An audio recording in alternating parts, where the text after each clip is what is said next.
ರೂಟೋವೇಟರ್ ನೋಡಿ ಸರ್, ಹೇಗೆ ಕೆಲಸ ಮಾಡ್ತಾ ಇದೆ ನೋಡಿ. ನಮ್ಮ ರೈತರು ಹೇಗೆ ಕೆಲಸ ಮಾಡುತ್ತಾರೆ ನೋಡಿ. ರೂಟೋವೇಟರ್ಗೆ ಈ ಹೇಗೆ ಬರ್ತಾ ಇದೆ ನೋಡಿ, ಫೆಸಿಲಿಟಿ ನೋಡಿ, ಹೇಗೆ ಬೋದ್ ಬಿಡ್ತಾ ಇದೆ ನೋಡಿ ಸರ್. ಈ ರೀತಿ ಬೋದ್ ಬಿಡಬೇಕಂದ್ರೆ ನಮ್ಮ ಎತ್ತಿಂದ ಕೆಲಸ ಆಗಲ್ಲ. ಈ ಟೈಪು ಇದು 1-2 ಎತ್ತು ಕಟ್ಟೋದು ಬಿಟ್ಟು ಒಂದು ತಗೊಂಡಿದ್ರೆ ಇದು ಸರಿ ಹೋಗುತ್ತೆ.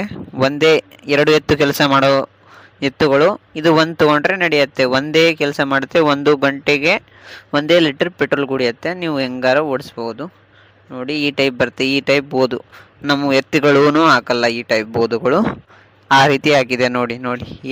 ಈ ರೀತಿ ಮಾಡ್ತಾ ಇದೆ ನೋಡಿ. ನೀರು ಆರಾಮಾಗಿ ಹೋಗ್ಬೋದು. ಈಸಿಯಾಗಿ ನೀರು ಬಿಡ್ಬೋದು. ಈ ರೀತಿ ಹಾಕಿದ್ದಾರೆ. ಈಸಿಯಾಗಿ ನಮ್ಮ ಕೆಲಸ ಆಗುತ್ತೆ. ಬೇಗ ಬೇಕಿದ್ರೆ ನಾವು ಎತ್ತುಗಳು ತುಳಿದಾಡ್ತವೆ, ವೇಸ್ಟ್ ಆಗುತ್ತೆ ನಮ್ಮ ಮೆಕ್ಕೆಜೋಳಗಳು. ಅದ್ರಗೋಸ್ಕರ ಈ ರೀತಿ ತಗೊಂಡ್ರೆ ವೇಸ್ಟ್ ಆಗಲ್ಲ. ಚೆನ್ನಾಗಿದೆ ನೋಡಿ ಹೇಗೆ ಹೋಗ್ತಾ ಇದೆ ಚೆನ್ನಾಗಿ. ನೀವು ನೋಡ್ಕೊಳ್ಳಿ ಹೆಂಗಿದೆ ನೋಡಿ, ನಿಮ್ಮ ಕಣ್ಣು ಮುಂದೆನೇ ಇದೆ. ನೋಡಿಕೊಂಡು ಹೇಳಿ. ಆಮೇಲೆ ನಾನು ಸುಳ್ಳು ಹೇಳ್ತಾ ಇದ್ದೀನಿ ಅನಿಸಿದ್ರೆ ನಿಮಗೆ ನೋಡಿ. ಈ ರೀತಿ ವೇಸ್ಟ್ ಆಗ್ತಾಯಿದೆ ನೋಡಿ. ಒಂದು ತುಳಿತಾ ಇಲ್ಲ ಸರ್, ನೋಡ್ಕೊಳ್ಳಿ, ನೀವೇ ನೋಡ್ಕೊಳ್ಳಿ. ನಾನು ಸುಳ್ಳು ಹೇಳ್ತಾ ಇದ್ದೆ. ಒಂದು ತುಳಿತಾ ಇಲ್ಲ, ಒಂದು ವೇಸ್ಟೂ ಆಗ್ತಾಯಿಲ್ಲ, ವೇಸ್ಟೂ ಆಗೋದಿಲ್ಲ ನೋಡಿ. ನೋಡ್ಕೊಳ್ಳಿ ಈ ರೀತಿ ಬಿಡ್ತಾ ಇದೆ ನೋಡಿ. ಒಂದು ಮೆಕ್ಕೆಜೋಳನೂ ಹಾಳಾಗ್ತಾ ಇಲ್ಲ, ಸರಿಯಾಗಿ ಹೋಗ್ತಾ ಇದೆ ನೋಡಿ. ಹಿಡ್ಕೊಂಡ್ರೆ ಅಷ್ಟೇ ಸಾಕು.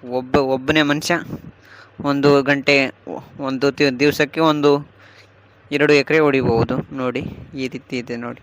ಎಷ್ಟು ಫೆಸಿಲಿಟಿ ಇದೆ ನೋಡಿ, ಎಷ್ಟು ಭಾರಿ ಇದೆ, ಚೆನ್ನಾಗಿದೆ. ನೋಡ್ಕೊಳ್ಳಿ, ಚೆನ್ನಾಗಿ ಬ್ಯೂಟಿಫುಲ್ ಬರುತ್ತೆ, ಭಾರಿ ಬರ್ತಾ ಇದೆ ನೋಡಿ.